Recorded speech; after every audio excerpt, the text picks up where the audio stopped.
Okay, so welcome everyone, for those of you joining us live and those watching afterwards on YouTube, or if you've been sent this recording. My name is Hayley Barrett. I am a digital marketer. I'm currently with Business Station as a digital business advisor. I've been in this space for nearly 15 years. I keep saying it's 15 years, but it's not quite. But for a while. And I've watched in that time, the way that we do marketing in general, and then the way that we do digital marketing evolve significantly. This webinar is Marketing 2.022, and we're looking at trends today which are going to be relevant for you in 2022. Now, normally I don't really pay too much attention to trends.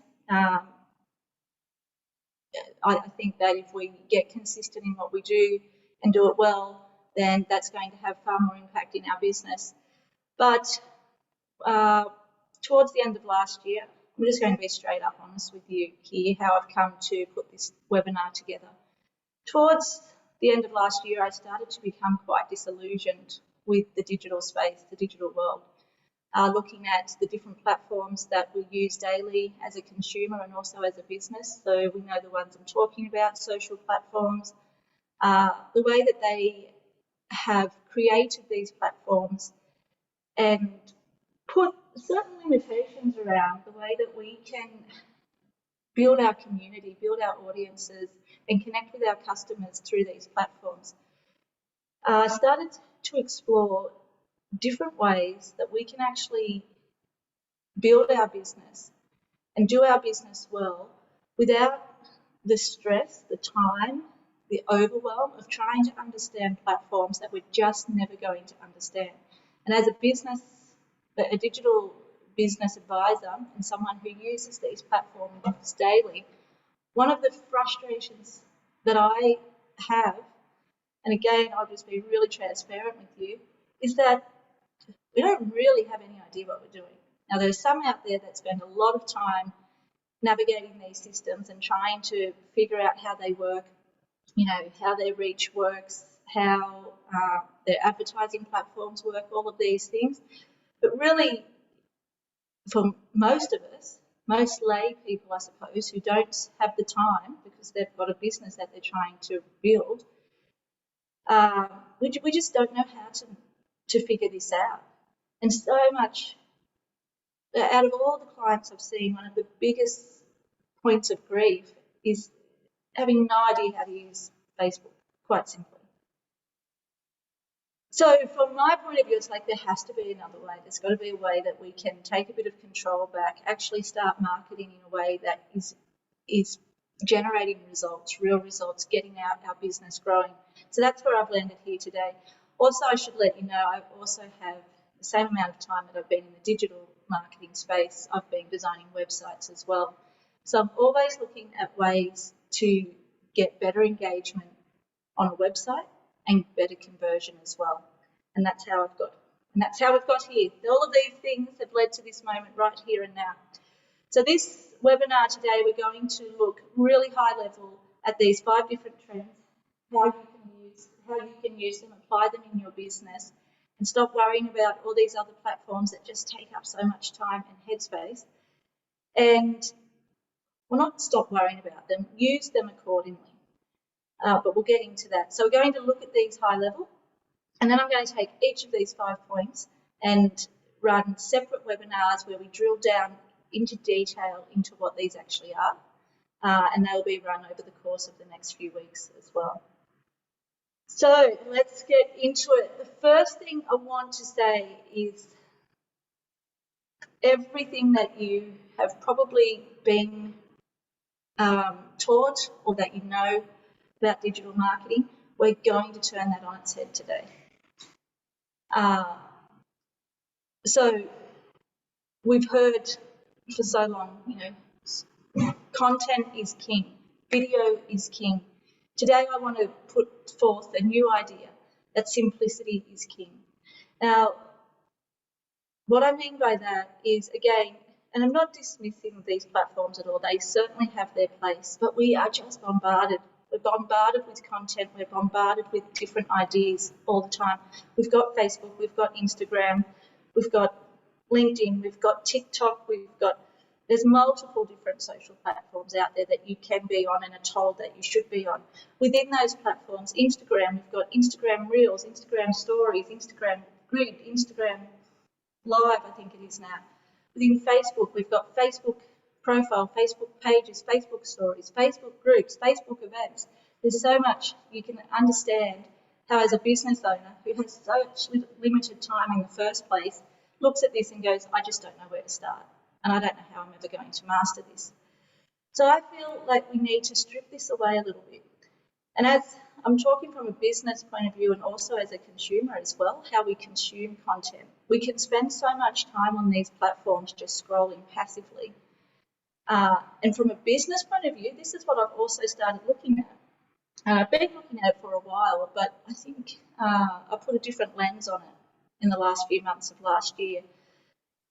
And actually started looking at the return on investment more thoroughly from people starting their journey on, say, a social platform and where they went with that.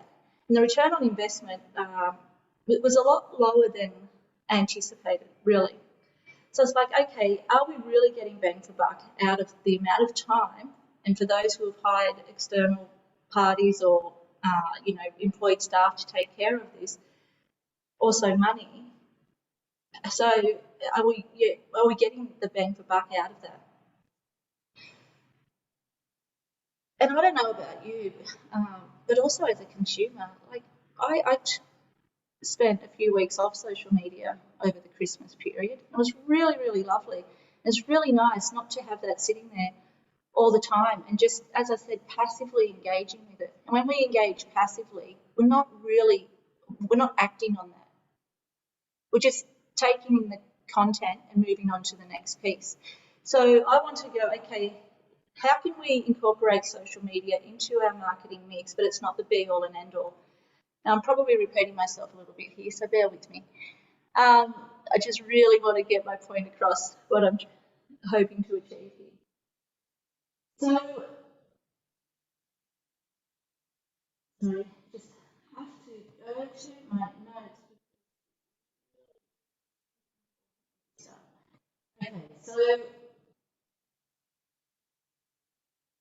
first trend that I want you to think about is owning your audience, okay? And really niching down on that audience as well. So they're kind of the same point, but two separate parts of this point. So let me explain. So third-party networking platforms, like the social media ones I've mentioned, they're becoming increasingly unpredictable in how they deliver our content. So they're narrowing the reach. You know, you can put a post up and you might see that 3 people might have engaged with it or something like that. You can't really figure out how to move around that without actually paying advertising dollars. And advertising certainly has its place, but it's not for everyone, and it's not necessarily at the start of your business journey either. You know, building that organic content is really important. But what we need to do also is understand where social media, where they fit in the chain of engagement. Now, the other thing with social media as well, and when I talk about owning your audience, these social platforms, they have the data on all of your customers or all of the people that engage with you through that social media platform. You don't have access to that. So you see it quite often. Pages getting closed down, pages getting banned, getting cancelled, breaching guidelines, things like that. Some maybe rightly so, but some others are just small business owners who perhaps pressed the wrong button or didn't follow the procedure correctly and end up they're being banned. They're being banned from advertising, their page is gone, they don't know how to access the people that they've spent so much time, building those followers. So it's like, okay, well, if we don't have control of that, how can we get some level of control where we can actually engage with our audience in a way that suits us and in a way that we've got their data? So I want you to start thinking about how you can take an audience that perhaps you've established through these networks and how you can engage them in a way that takes them to a different platform that you have some level of ownership or control over. Now, there's various different ways that we can do this. I think the most basic example is building an email database. We're all probably familiar with email, and I really love email databases, and that's certainly one way. But I want to take it a little step further as well. Email databases is another way of passively engaging with customers. It shows up in their email box.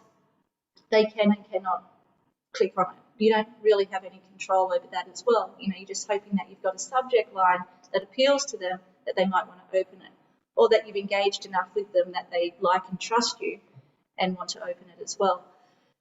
So what I want to talk about is creating community-driven platforms that are specific to your business, your topic of interest, your product, your industry even. So there's various different platform types, which I'm not going to show you here today. I will give you the links to them though, and you can check them out yourself. So these different platforms, they're community platforms that allow you to create a safe and secure online space where your members, so you build your membership, and they can interact with each other, with your company. They can share knowledge with each other. They can help each other create those valuable networks. Because marketing isn't a one-to-many interaction. Marketing, we need to go back to basics in this and what marketing actually is. It's really about connection. It's really about creating relationships with people where, we like and trust. We build that rapport with each other. We share knowledge. So I'm talking about marketing going way back, to like when we're talking about the marketplace in Greece, centuries ago, where people came together to commune.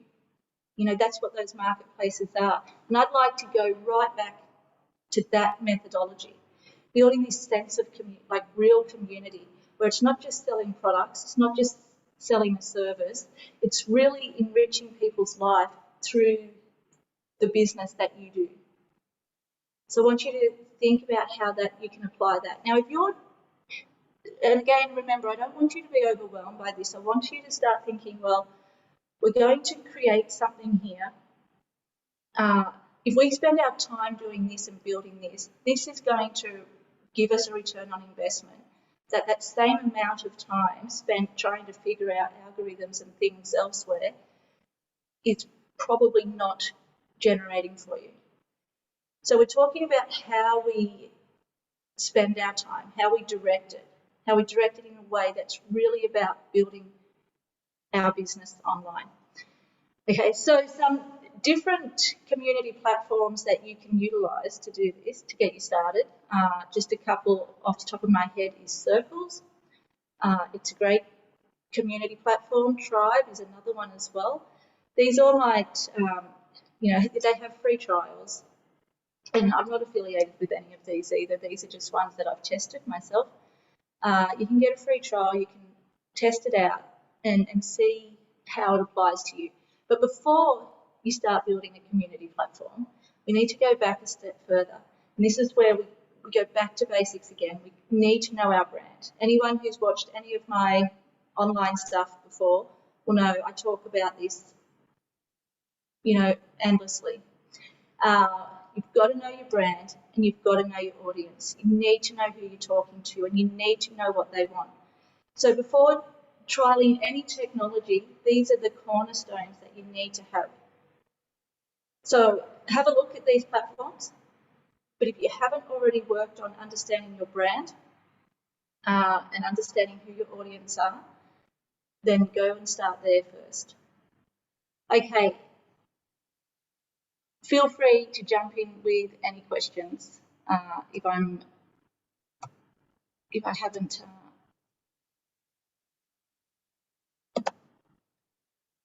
answered them. Just need to see why I can't. Okay, the chat's just come up. Sorry while I just check it out. Okay, great. All right, I'll go back to my points. Alrighty, so the next point I want to talk about is, I'm going to go back. Well, I didn't really talk about niche down. Now, you don't necessarily have to start your own community either. This is the other thing that has been missed somewhere along the way, I think, is there's so many different forums available which are really topic specific. As a designer, I can go on to different community platforms that already exist. So there's one called Contra, which is really about for freelancers essentially. So that's an example of a community platform that already exists. So you don't necessarily have to build it yourself. You can become a part of one that's already out there. And the reason that this is important is because business isn't a popularity contest. It's about revenue, generating revenue, providing value that gives you a return on that investment, on that value. So we want to make sure that we're not just out there getting likes on our page. We want to make sure that we're engaging in a way that's moving the needle. So having these industry-specific or service-specific forums or communities that already exist, being involved in them and connecting and engaging and growing with other people is going to be so much more valuable and so much more better time spent for you than trying to figure out what post you can put on Facebook or Instagram or TikTok to get more likes. So have a look at whatever your service or your industry is. And your customers, we have different tiers of customers as well. We have like the end user, those who are just going to purchase the product or service for a specific need. And then we have, at another level, we've got advocates for us as well. So they may be people already within the industry, so peers, if you like, who like us and trust us and advocate for us on behalf of us. They could also be other customers as well who have worked with us long enough where they want to share with other people about how wonderful you are and why people should be doing business with you. So being able to connect with these different types of customers in these groups is important as well, because just because they may be in the same industry doesn't mean they can't be your biggest supporter either, and refer people to you.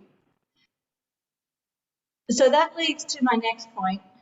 So the number 4 trend that I want to talk about is influencer marketing and user-generated content. Now, you're going to say, I'm sure, Hayley, isn't that stuff that you do on Instagram? Isn't that stuff that you're telling us we don't have to do? Yeah and no, it is. Just had an interruption here, someone walking through, so excuse me.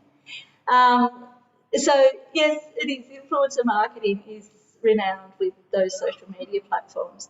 Now, what I'm talking about here, though, is not the type that you probably are familiar with. It definitely can be effective, that type of influencer marketing, absolutely. But I'm talking about your customers, these advocates, these affiliates even, people who like and trust you, becoming willing to share about your business, like to record even whether it's on their own social platforms, if they have those as well, that they can definitely share there. Also within these different community groups that we're talking about, also like if it's your own platform that you've developed or if it's within a more topic or industry specific, people who are willing. So, years and years ago, 20 odd years ago now, I worked in the advertising space and I was an advertising salesperson, which was great. I learned a lot doing that.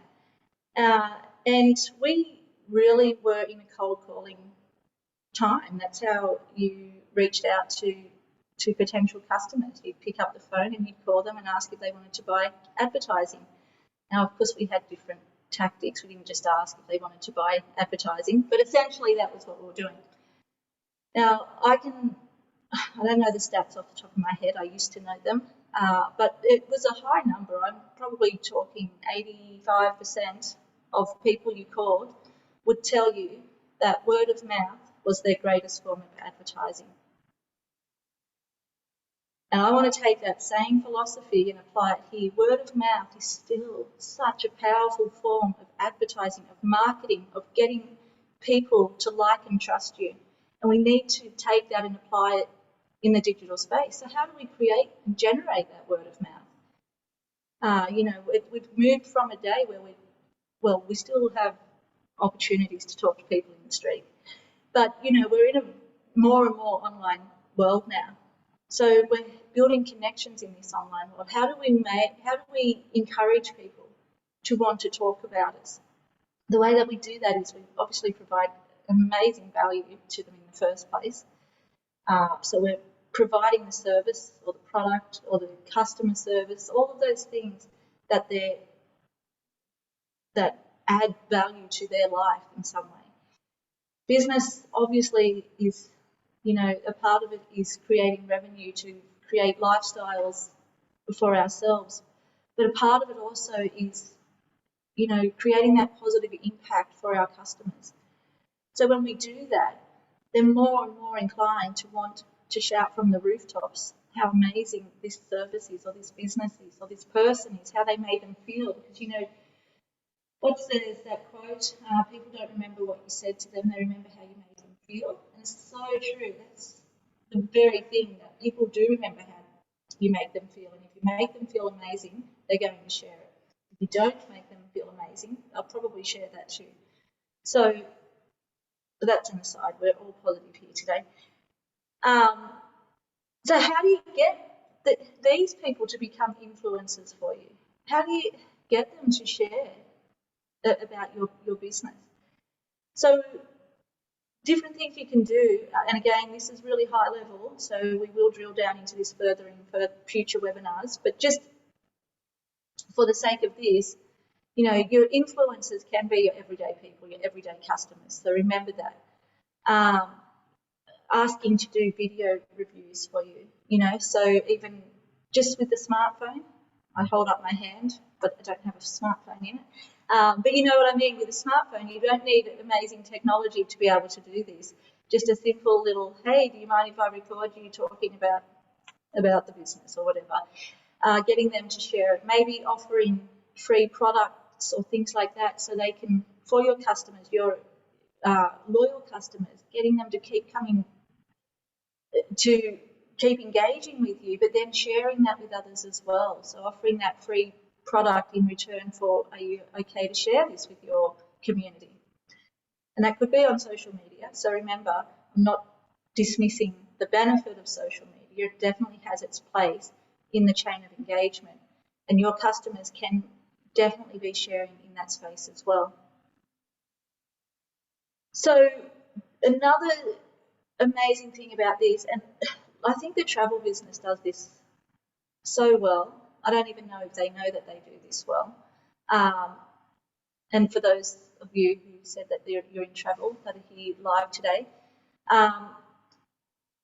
So I am in the Northern Territory, okay? So Northern Territory has NT Tourism, which is the governing the tourism body here, that encourages people to come and visit the NT. And it's an amazing place. If you haven't been here, I'm sure you've seen photos and videos of all the different waterfalls and outback landscapes and beaches. Like, it's a really spectacular place. So on your social media platforms, there's so many people who have been travelling Australia. Many Australians have been travelling Australia because we, as we know, can't or weren't able to go elsewhere. So we're looking internally and sharing their photos and their experiences. They were sharing photos of different spaces, different places, different businesses they engage with, like different adventure companies, accommodation, tour groups. And they were doing this through their social channels. They were, like different travel vlogs have just gone viral in the last couple of years. All our van lifers out there. So they're doing vlogs as well. So they're giving exposure to not just the places, but the businesses within those places as well. So if you're and it's just a great example of how you can have your customers generate content for you, so you're not having to constantly come up with different content ideas. Because while I said simplicity is king, and simplicity is king, we still are in a time where storytelling is a really profound way of building that connection with your customers or would-be customers. And for those of us who are business owners and not content creators, that can be really, really challenging as well. So if you can think about, rather than you coming up with the content and the content ideas, how you can encourage your customers to do so for you. And again, next webinar, well, not the next one, but the one on this topic would be looking at how you can actually do that. All right, this takes me to trend number 3, and it's about embracing personalization. I've already touched on this in the other 2 points. Just to reiterate, those 2 points was owning your audience and niching down, and influencer marketing and user-generated content. So the third point is embrace personalization. Now, as I said, we've talked about this a little bit. Really, it's about going back to those basics, building connection with your customers or would-be customers. If you remember at the start, I talked about how we passively engage as a customer with businesses. On the flip side of that, as businesses, thanks to the internet space or the digital space, we've somehow moved into a passive engagement with customers through that way as well. So through a website, you go onto a website, it's a little bit of about the products we sell. Here's a form if you want to fill out to get in touch. Here's our phone number, and that's it. And then the onus is on the customer to go, oh, wow, this is amazing. Yeah, I want to. Or not. They can go elsewhere.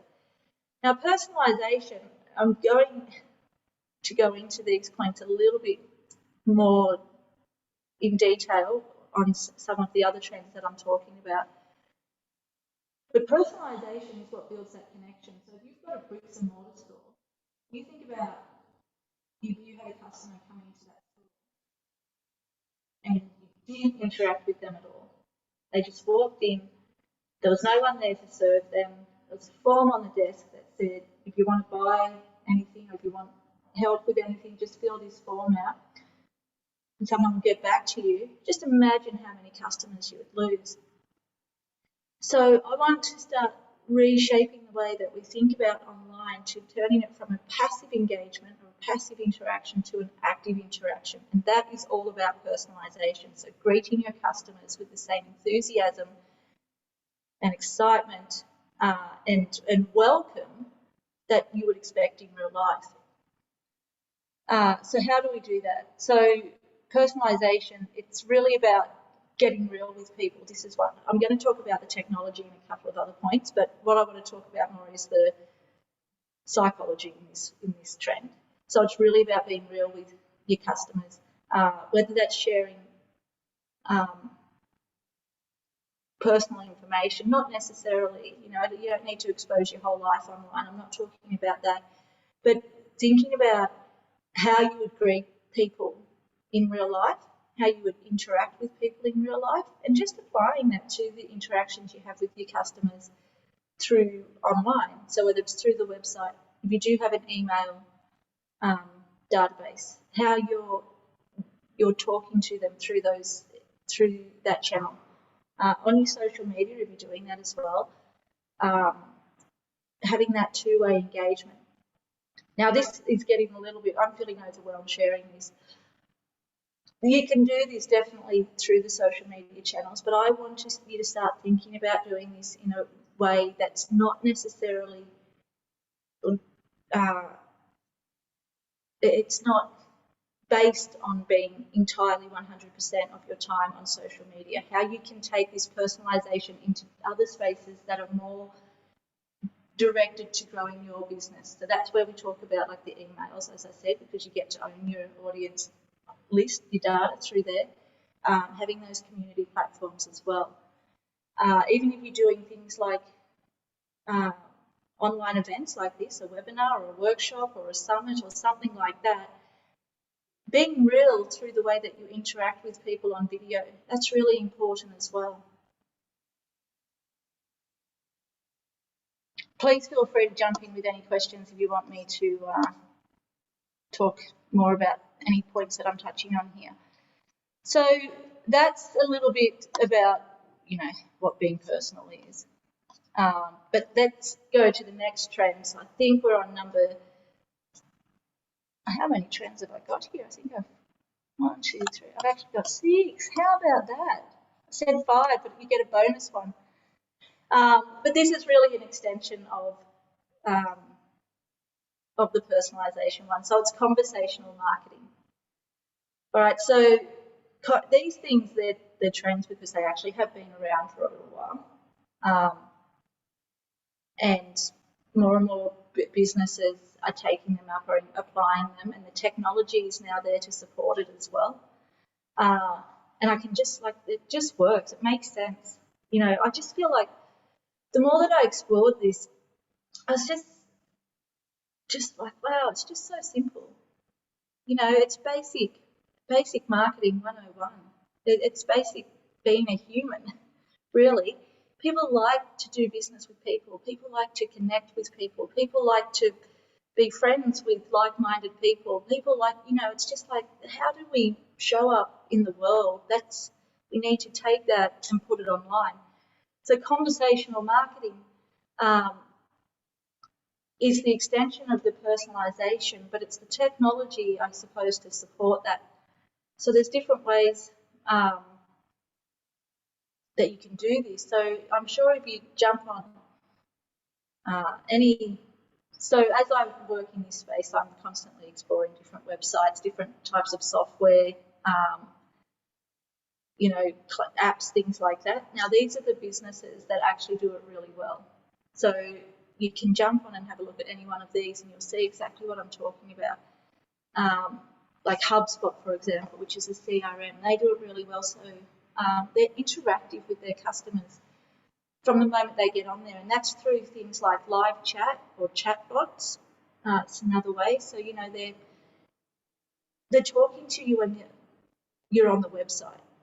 So as opposed to going, here's a form you can fill out if you have any inquiries or if you've got any questions, you can talk to people in real time. Now, by doing this, again, if you apply the theory, like if somebody walked into your shop or into your office off the street, you would greet them and you would talk to them about their needs and how you can service that need. And the likelihood of them consuming but purchasing from you is so much higher than it is if they just walked in and there was nobody there. So we can have this conversational marketing. We can use these tools on our website, through social media if you like, to increase that reach. So we talk about sales funnel where we have, we take people through a sales funnel to the point where we get them to convert. This conversational marketing, now I'm in the process of trialing this I'm really diving in. I've applied it to all the websites that I'm building now. I'm going to talk about some technology around that in another point. But this technology is available. It's quite easy to implement. If you have to spend your time doing anything, this is where I think it's at. I'll be making everything that I do. Now, another reason for this is just going back to the consumption of social media. I believe, and this is just opinion, this isn't fact, so you take this with a grain of salt. We've definitely got Gen Z who are very much social media entrenched. I've got 2 teenagers, so I see it. They very much into TikTok, that's their main platform, and they follow certain people that influences, people they like and trust and things like that. And that encourages them to want to spend a lot of their parents' money.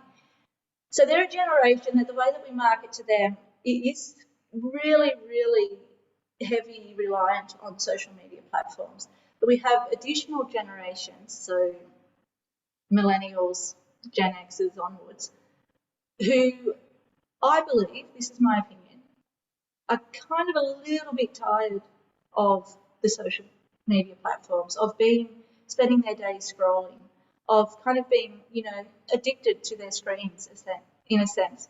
So just in the, and again, this is opinion, so based on conversations I've had with different people, etc., they're just moving more away from it, not even downloading these apps onto their phone. So I'm seeing more of an uptake in that thought process, I suppose. So it's like, and also in my own consumption as well, it's going, well, I don't actually want to look at social media. I don't want to be on it. So I'm actually looking for real content. I'm looking for things that are of interest to me, and I don't want to see like a 3-line post about,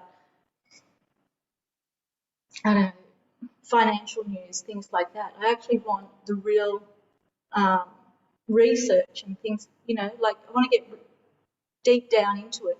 So I'm bypassing social media, and I'm just going straight to the people that I've found and discovered and have since built rapport and trust with, and just engaging directly with their sites.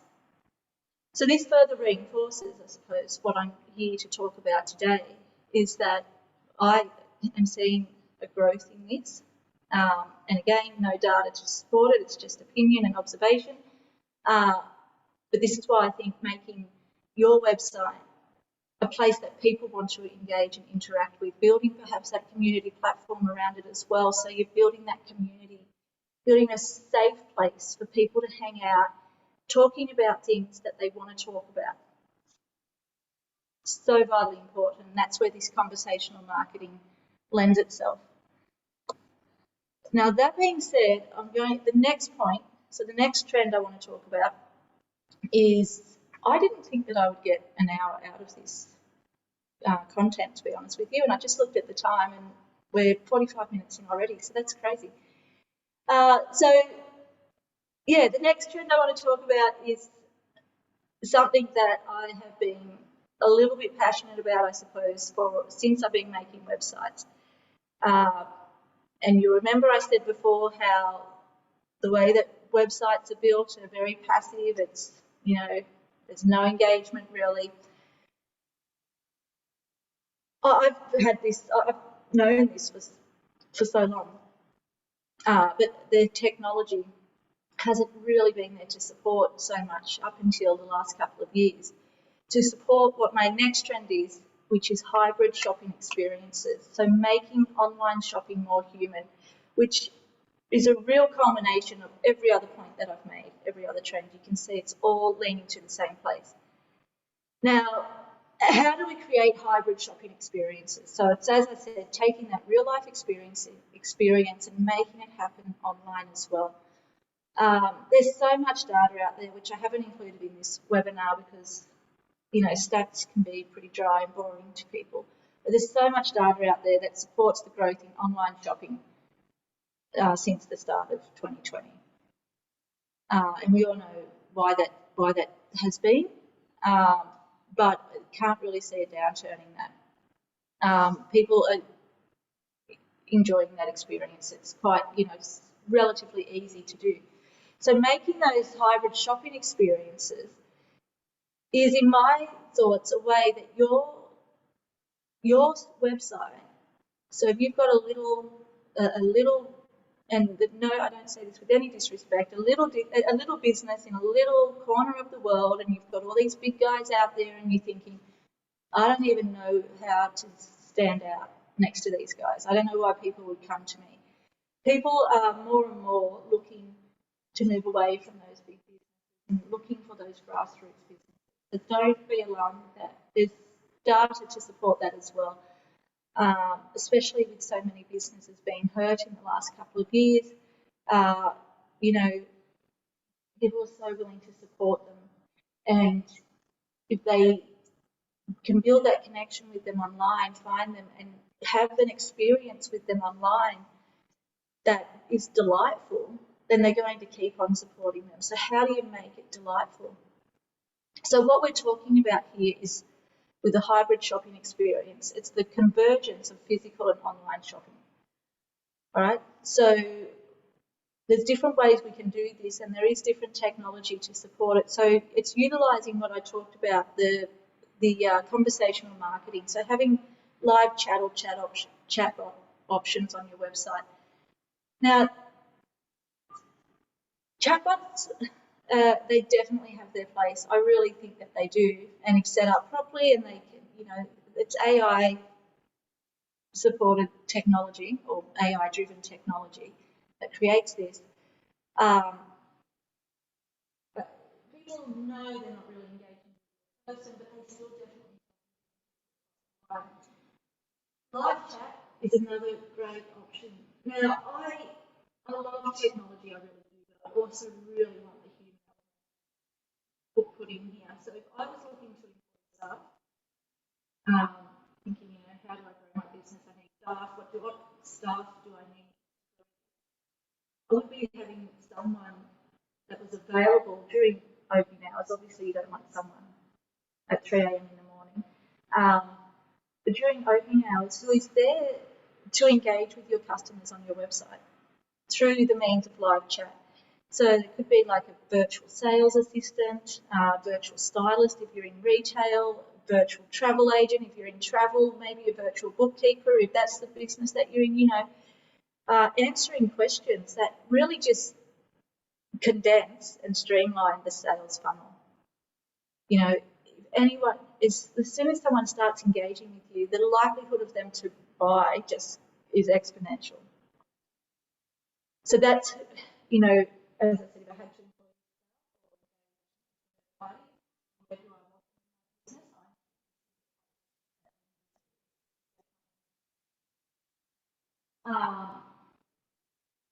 So that's like a conversion technique.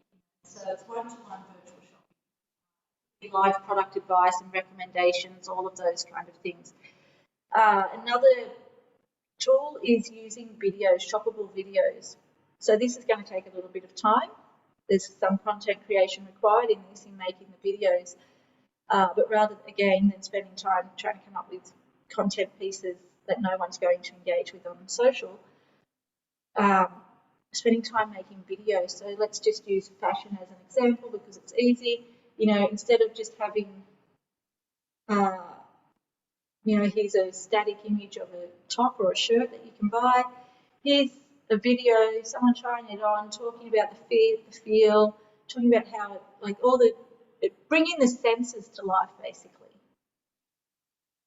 If it's a fragrance, you can have a video of someone talking about the smell and, really invoking that experience for you who's engaging on the other side of the screen. So that's another great thing. Those shoppable videos can also be used on social media platforms as well, if you want to go there.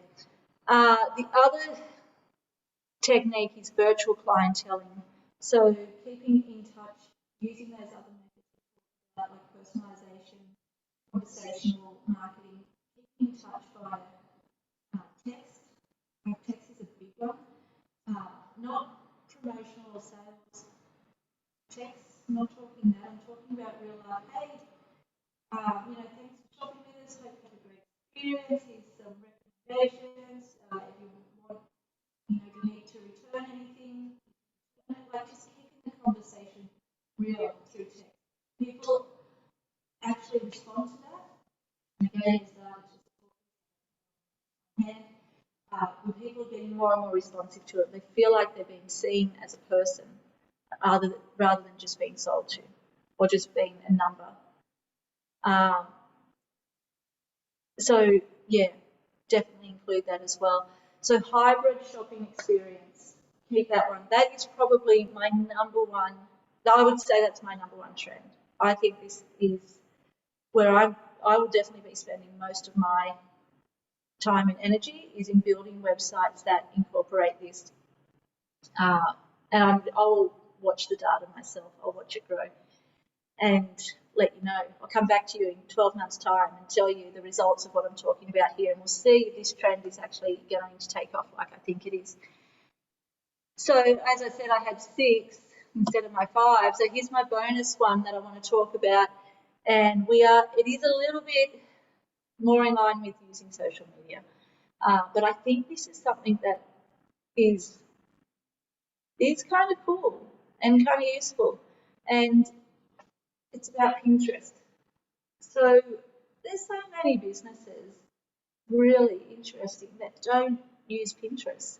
So they agonize over Facebook, they agonize over Instagram, and then they think that they need to get on TikTok. And look, TikTok definitely has, it's just taken off. The businesses that have had success on that is just incredible. Duolingo is one such business that has had such phenomenal growth just in the last 12 months. So if you are someone who is happy, someone who likes performing, if that sits well with you and you want to do that, or you have a team that can support you in doing this, then by all means, definitely look at these platforms. But if you're looking at how you can streamline and it's just for yourself and you don't want to be doing these videos, these different trends I think are more for you. The other one is Pinterest, as I said. So it's not so much about you having to be a talking head or do a dance. It's a visual platform. It's about collecting ideas, collecting inspiration, and whether it's for yourself or if you're sharing it with some, other people, there's that option there as well. But it really is just about collecting those ideas for you.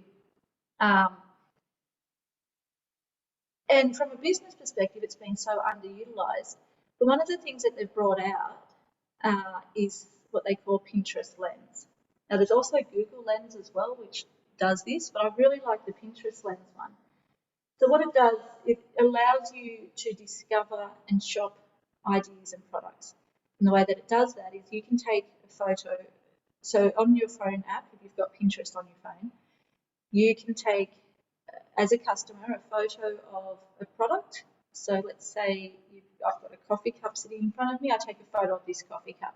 It will bring up different items that look like that coffee cup that I might be interested in. This is as the customer. Okay, so I'd be searching through those different coffee cups, and traditionally I'd go, yeah, I like that, and I'd pin that to my board, and yes, I like that, I'll pin that to my board. Well, now they've taken it a step further and made it shoppable. So if you, as a business owner who sells homewares and coffee cups or pottery or whatever, if you have that on Pinterest, if you have your products on Pinterest, when I take that photo, I can search and shop directly online, directly through Pinterest for your product. So I think, again, opinion only, if there was one social media that I would be exploring this year, it would, if I was a retailer specifically, or a creative business, or even a travel business, Pinterest is definitely one that I would be exploring. So that is my bonus trend for today. So, well, we got through a lot. Now we are here at the end. Got a couple of questions. Okay, fading in and out. Oh, was that, okay. I had a question saying that the sound was fading in and out. Hopefully not too much. Hopefully you were able to hear. Anyone who's online, do you have any questions that you'd like me to follow up with before we jump off?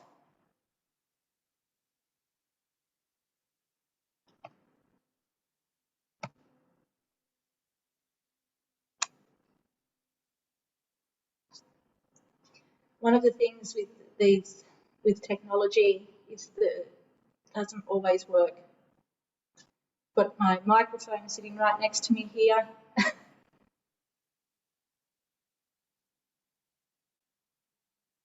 All right. If you've got any questions, that you'd like answered, how this could apply specifically to your business, please feel free to reach out via email. My email is Hayley, Hayley, @businessstation.com.au. So feel free to reach out. If you are not already a client of Business Station, we run a program that's funded through the Commonwealth Government. It's Digital Solutions. We offer with that, it's $44, which gives you 7 hours of advice and educational workshops. So 3 hours one-to-one and 4 hours in workshops, similar to this, but we go more in depth in exploring topics relevant to your business. If you would like to jump on that, you can go to our website, businessstation.com.au, and there's a button in the top right-hand corner that says register, and you can click that and register your business. It is only $44. It's pretty good value. We have a network of advisors across Queensland, WA, and the NT, all with experience in digital marketing. So regardless of what the topic is that you want to learn, there's someone that can help you. So thanks for chiming in, and I will see you next time for the next webinar in this series of Marketing 2.022. Bye for now.